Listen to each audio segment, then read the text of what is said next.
Boss. Ano yan, boss? Ano ba yun? Uy, guys, kayo pala yan. Morning. Another day, another project na naman tayo dito sa Ignition. Siyempre, meron tayong Mitsubishi Mirage 2024.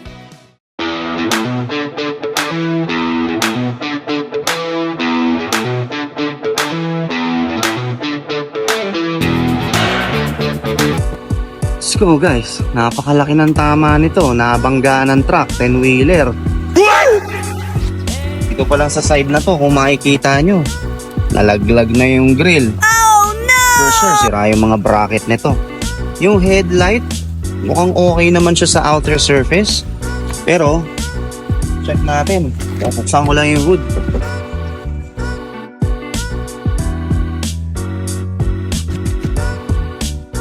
Okay, so upon checking, yung bracket niya is bali. So, dito rin sa side na yun, oh. Ito, pakitutukan mo. Ayun, bali rin yung bracket niya doon, oh. So, pagka ganito, subject for replacement yung headlight natin, guys. Itong fender, kita nyo, sobrang nayupi. Makita ko sa picture, ito yung pinagdikitan ng truck, eh. Tsaka itong sasakyan na to. Fender liner, syempre, papalitan din natin yan. Wow! Itong front door, of course, palit din to. Kasi nakita nyo naman yung yung dent nito. Sobrang lalim. And then on this side, for sure, palit din yan. And hopefully yung mga mechanism niya buo pa, pero I doubt. Kasi naipit eh. Yung mga window regulator nito, sisilipin din natin yan. Itong part na to, itong wheel arch, may UP din. So kasama rin yan sa body repair natin. Yung pinto, okay naman yung bukas-sara niya. Pero, I doubt mukhang dito may problema yan sa poste niya. Kasi dito natin makikita yan guys. Dito sa part na to, kung makikita sa video natin, medyo merong lubog siya dito. Ouch! Yan. So pag kinabit yung bagong pinto, maaaring magkaroon ng problema sa alignment.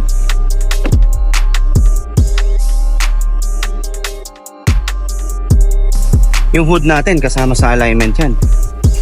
Sasama na rin natin sa repaint to. Kasi may mga damages dito. May damage din dito. Ito na-UP oh. Yung part na to. Side mirror, syempre sasama rin natin yan. And itong mga bintana. Sabi sa akin ni client, yung mga bintana hindi na raw natataas baba eh. Siguro naman kasi na-UP nga dito. So malamang naipit yung window regulator. Stuck na to. Hindi na talaga mag-up and down to. Kaya nang dinali niya dito, nakabukas ito eh. Etong window na to sa rear, hindi na rin to natataas baba. So malamang dahil din yun doon sa window regulator na naipit. Ganun ba, boss? Kaya bang ayusin yan dito? Oo naman.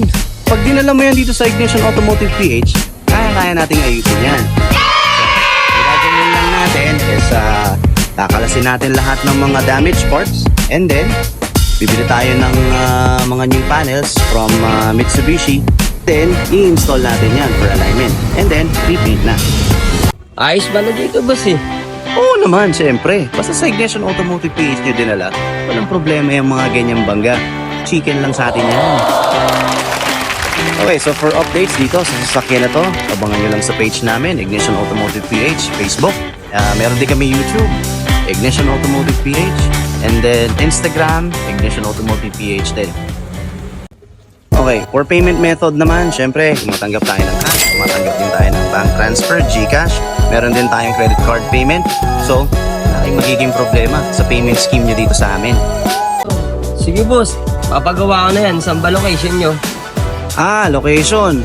Dito lang tayo sa 937 Luis Street, San Miguel, Pasig City. Waze nyo lang, Ignition Automotive PH. Google Maps, Ignition Automotive PH din. So, ano pang hinihintay nyo? Tara na, pagawa nyo na yan. Sige, boss. Ikaw na bahala dyan, ha?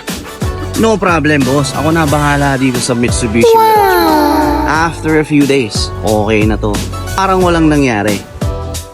Alright, so thank you po sa panonood nitong video natin. And God bless. Ingat kayo. Ride safe. Thank you.